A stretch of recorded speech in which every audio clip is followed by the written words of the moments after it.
look, if I can understand someone in a sudden accident that you don't know. Your accidents are unforeseen. So you might get shot. We're just talking about terrorism and banditry. You might get robbed. You might be in a car accident. We've had several cases where an unfortunate accident has happened and you get to a hospital and they deny you treatment.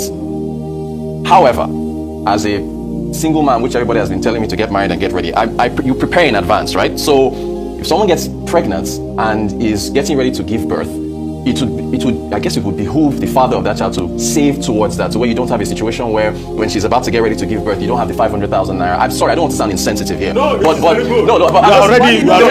So if there was, again, just to make the point, if it was a sudden accident, you got struck by lightning or something, I don't have the money for that. But a pregnancy, you can see that coming, and again, they're investigating. The hospital has come back and said they didn't charge the fee, but still, you got to prepare for these things, right? Yes. I understand where you're coming from. However, pregnancy is a very unpredictable journey. Yes. I don't know their circumstances, but what I know for a fact is that a pregnancy can be determined to be low risk. It can be said to be a smooth pregnancy and you'll go and push and there'll be no complications. But it's highly unpredictable. And if you as the husband are working off the information that this is a normal low risk pregnancy and everything will work out, you may have enough for the normal delivery and not enough for the home care delivery. Yes, the home care, yes. And home care delivery could also be. You are missing the point. The point that Lotus is making is that the whole substance of this conversation is, according to Mr. Folajimi, that when he got to that Al-Salam Convalescent Center, as it is called, that he was asked to deposit 500,000. And the man was saying, please admit my wife, I will go and look for the money. Yes. And his own point is that, look, when you impregnate a woman, you can't come at 9 months and you are saying, just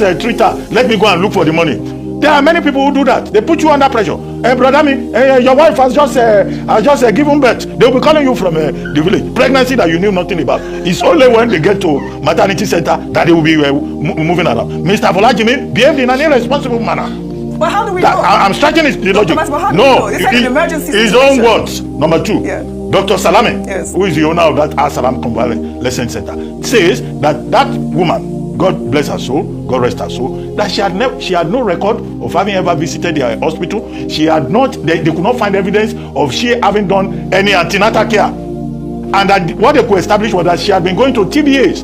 You impregnate a woman, you will be taking her to quacks, to traditional birth attendants, instead of letting her go through. In fact, the hospital is saying that she had lost blood. So they even went to the hospital late. All right, that's their side of the story. No, there are two sides to every story. That's their side. And now the hospital said they didn't have the facilities or the capability to deal with that situation. Yes. That was why they referred them to the general hospital. So there are two sides to the story. I know it's emotional to say when Mr. Folajimi said they asked me to bring 500,000. After all, the first time we discussed this story, I talked about the Hippocratic Oath. Yes. What the two sides of the story have now shown us, basically the objective conditions. Right. But it's important that the Commissioner for Health for Lagos State has now set up a panel to look into this matter, to establish whether there was negligence. And there will be lessons that people should learn. If you are a woman, you are pregnant, go for antenatal care. If you are a man, you impregnate a woman, prepare for delivery day. All right. Don't say when you get to the hospital, they should allow you to go and borrow money and come back. All right. That's irresponsibility. All right. The highest order. All right. At the end of the day, a woman has lost her life and the man has lost his unborn child. And there was no emergency care to take care of such a, just such a simple pregnancies do have pregnancy as well. care. May her soul rest in peace.